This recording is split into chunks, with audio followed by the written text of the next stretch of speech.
আপোনালোকে বৰ্তমান সময়ত এইবিলাক শাক-পাচলি খেতি কৰিব পাৰিব। খেতিয়ক বন্ধু-বান্ধৱীসকল, প্ৰথমতে আপোনালোকক নমস্কাৰ। আশা কৰোঁ আপোনালোক সকলো ভালে আছে।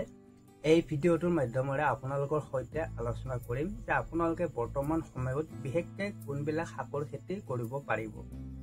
খেতিয়ক বন্ধু-বান্ধৱীসকল, আমি যে বীজৰ দোকানত বীজ কিনিবলৈ যাওঁ, আমি বীজটো সদায় নতুন বীজ কিনিব লাগে আৰু সদায় নিৰ্ভৰযোগ্য প্ৰতিষ্ঠানৰ পৰাহে আমি বীজবিলাক ক্ৰয় কৰিব লাগে।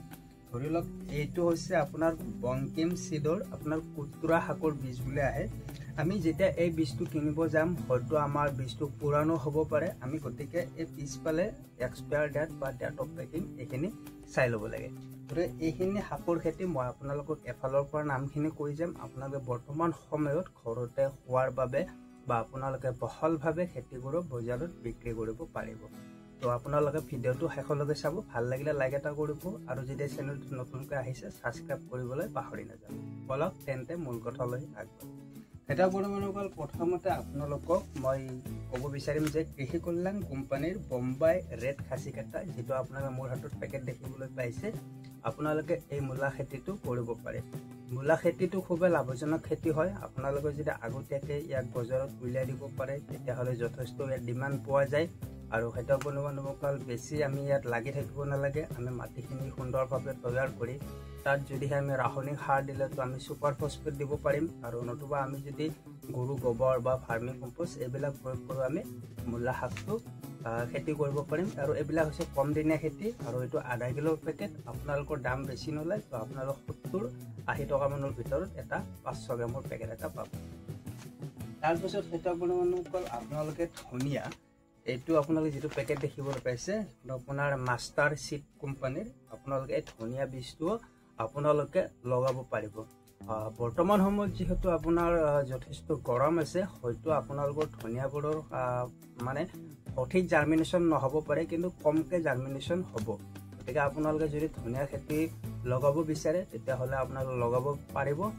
কি কৰিব, আপোনালোকে 2 ৰাতি পানী তিয়াই ৰাখি কিনে বীজটো আপোনালোকে ধুনীয়াকৈ ছটিয়াব পাৰিব। আৰু ধনিয়া গজাওঁতে আপোনাৰ 15-20 দিন সময় বৰ্তমান সময়ত লাগি যাব, যিহেতু গৰম বহুত আছে। তো ধনিয়া পেকেটটো দেখিবলৈ এনেকুৱা ধৰণৰ, এইটো আধা কিলোৰ পেকেট হয়। আপোনালোকে বীজৰ দোকানত কম পৰিমাণৰ আপোনালোকে ক্ৰয় কৰিব পাৰিব। তাৰপিছত খেতিয়ক বন্ধুসকল, এইটো হৈছে আপোনাৰ ডাঠা শাক, যিটো আমি মৰিচা শাক বুলি কওঁ। আপোনালোকে যে দেখিবলৈ পাইছে, এৰো কোম্পানী হৈছে কৃষি কল্যাণৰ। এইটো 10 গ্ৰামৰ পেকেট। আপোনালোকে 20-30 টকাৰ ভিতৰত এটা পেকেট পাব। আপোনাৰ ঘৰৰ সন্মুখতে আপোনালোকে এঠাইত আপোনালোকে এই বীজখিনি ছটিয়াব পাৰিব। আৰু এইটো হৈছে আপোনালোকে যদি সৰুতে খায়, তেতিয়াহ'লে শাক কৰি খাব পাৰিব, আৰু যদিহে ৰাখি দিয়ে তেতিয়াহ'লে ডাঙৰ ডাঙৰ ডাঠা হ'ব। তো আপোনালোকে এই ডাঠা শাকটো বৰ্তমান সময়ত লগাব পাৰিব। তাৰপিছত খেতিয়ক বন্ধুসকল, এইটো হৈছে বৰলাই, মানে লাই শাক। আমি ঘৰুৱাভাৱেও আমি বৰলাই বীজ লাভ কৰোঁ। আপোনালোকে ঘৰুৱাভাৱেও বীজৰ দোকানত বৰলাইৰ বীজ লাভ কৰিব, আৰু এনেকুৱা আপোনালোকে পেকেট আহে। তো আপোনালোকে লাই শাকৰ খেতিও বৰ্তমান সময়ত লগাব পাৰিব খেতিয়ক বন্ধুসকল। তাৰপিছত আমাৰ সকলোৰে পৰিচিত পালক শাক। তো এইটো হৈছে 500 গ্ৰামৰ পেকেট কৃষি কল্যাণ কোম্পানীৰ।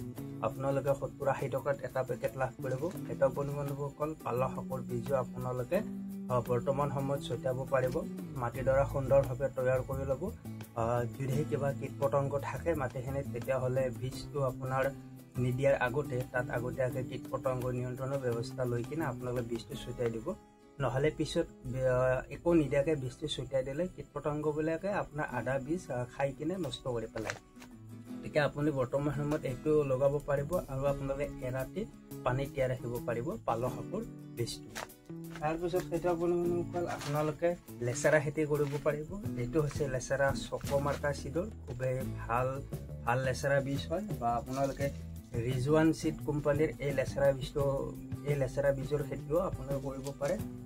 এইটো আপোনাৰ এনেকুৱা 100 গ্ৰামৰ টেমা আহে, আৰু চকমাৰ্কাৰ আপোনালোকে এনেকুৱা 100 গ্ৰামৰ পেকেট লাভ কৰিব। তো আপোনালোকৰ পচন্দ অনুযায়ী আপোনালোকে যিকোনো এটা লেচেৰাৰ খেতি কৰিব পাৰে খেতিয়ক বন্ধুসকল। তাৰপিছত খেতিয়ক বন্ধুসকল, আপোনালোকক যে মই প্ৰথম একেবাৰে দেখাইছিলোঁ বংকিম চিডৰ আপোনাৰ যিটো কুতুৰা শাক বুলি আহে, আপোনালোকে এই বীজটো বৰ্তমান সময়ত লগাব পাৰিব সহজে। বীজৰ দোকানত আপোনালোকে এই বীজটো উপলব্ধ আপোনালোকে লাভ কৰিব। তাৰপিছত খেতিয়ক বন্ধু বান্ধৱসকল এইটো যে দেখিবলৈ পাইছে ৰঙা মূলাৰ বীজ মানে খেতিয়ক বন্ধু বান্ধৱসকল এইটো হৈছে চাইনিজ মূলা মানে ইয়াৰ পাতটো খোৱাৰ বাবে উপযুক্ত নহয় যেনেকৈ আমি কৃষি কল্যাণ কোম্পানীৰ এক সাঁচি কাটা মূলাৰ পাতটো খাব পাৰোঁ কাৰণ এইটো পাতৰ কাৰণে হয় আৰু মাজে মাজে পাতলকৈ আপোনাৰ দুই এটা ক'ৰবাত মূলা হয় কিন্তু এইটো আপোনাৰ একেবাৰে মূলা হয় আৰু পাতটো আপোনাৰ অলপ অলপ তিতা লাগিব পাৰে গতিকে পাতটো খোৱাটো ইয়াৰ উপযুক্ত নহয় গতিকে আপোনালোকে ফলৰ কাৰণে বা আলু খেতিৰ মাজত যেতিয়া মূলা দিব তেতিয়াহ'লে আপোনালোকে এই উন্নত চাংৰচিডৰ এই ৰঙা মূলাবিধ লগাব পাৰে খেতিয়ক বন্ধু বান্ধৱসকল তাৰপিছত আপোনালোকৰ সকলোৰে পচন্দৰ বগা মূলা তো মানে পাৰি পচা চিট কোম্পানীৰ পালক পাতা আপোনালোকে দেখিবলৈ পাইছে কিছুমান মানুহে ৰঙা মূলা খেতি কৰি ভাল পায় কিছুমানে আপোনাৰ বগা মূলা খেতি কৰি ভাল পায় আপোনালোকৰ পচন্দ অনুসৰি আপোনালোকে ৰঙা মূলাৰো খেতি কৰিব পাৰে বা বগা মূলাৰো খেতি কৰিব পাৰে খেতিয়ক বন্ধু বান্ধৱসকল আগতীয়াকৈ আমি খেতিখিনি কৰি যদি তাৰ পৰা আমি ইনকাম কৰিব বিচাৰোঁ টকা উপাৰ্জন কৰিব বিচাৰোঁ অলপ কষ্ট কৰি আমি পানী নপৰাকৈ যদিহে অলপ আমি যোগাৰ কৰিব পাৰোঁ তেতিয়াহ'লে আমি আগতীয়াকৈ বা মূলা যদি বজাৰত উলিয়াব পাৰোঁ এতিয়া সময়ত আমি যিবিলাক মূলা লাভ কৰোঁ সেইবিলাক চব বাহিৰৰ পৰা আহিছে কিন্তু আমাৰ ঘৰুৱাভাৱে আমাৰ গাঁৱৰ খেতিয়কবিলাকে এতিয়ালৈকে মূলা বজাৰত উলিয়াব পৰা নাই যিহেতু ধান খেতিত ব্যস্ত হৈ আছে আৰু আপোনাৰ এইখিনি সময়ত বৰষুণটো খুবেই পাতল হৈ আহিছে গতিকে আপোনালোকে এইবিলাক খেতি কৰিব পাৰিব বাকী আপোনালোকে কবি বিলাহী জলকীয়া বেঙেনা এইবিলাকৰ বীজ নিশ্চয় আপোনালোকে বিশ্বকৰ্মা পূজাৰ পিছতে আপোনালোকে আৰম্ভ কৰিব ভাল ভাল বীজ আপোনালোকৰ মাজলৈ মই এই ভিডিঅ'টোৰ মাধ্যমেৰে লৈ আহিম তো আজিৰ এই ভিডিঅ'টো আপোনালোকে কেনে পালে চাই কিনে কমেণ্টৰ মাধ্যমেৰে জনাব আৰু যদিহে কিবা ভুল হৈছে তো আপোনালোকে ক্ষমাদান কৰিব তো ধন্যবাদ জয় অসম জয়